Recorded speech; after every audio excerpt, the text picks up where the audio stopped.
There are times when we get put on the spot. There are more times when we should be put on the spot. Because of the fact that we say, yes, I do believe that Jesus is the Christ, the Son of God. There are millions of people around the world who will reject you just for that belief. Christianity, while still the most populous religion in the world, particularly if you count Catholicism, is decreasing percentage-wise. The Muslim faith is growing stronger, faster.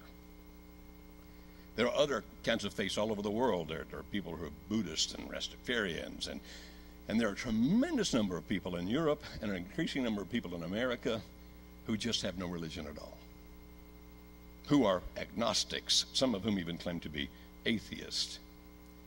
So that in this country at one time you could stand up on a street corner and talk about Jesus the Christ, the Son of God, and people would look at you with respect.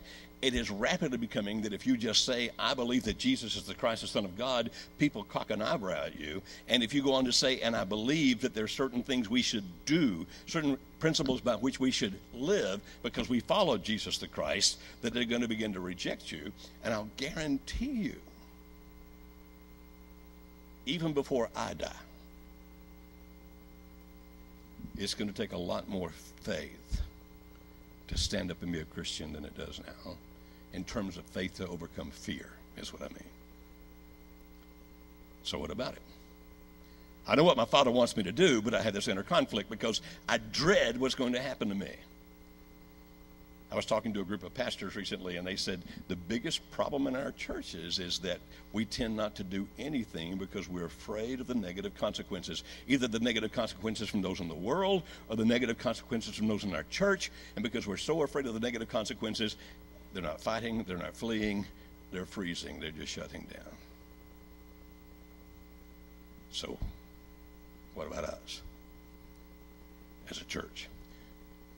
More importantly, what about us as individuals? You see, I know that if Angel had enough faith in me, that she'd come up those steps in spite of her fear. I know that. Now, I don't hold it against her. I really don't. But God knows. God knows that if we had enough faith, we wouldn't be sitting in fright. We wouldn't be fleeing. If we had enough faith, we would do what he tells us to do. The fearful and unbelieving, like the father of that son and that story in the New Testament. Father, I believe. Help my unbelief.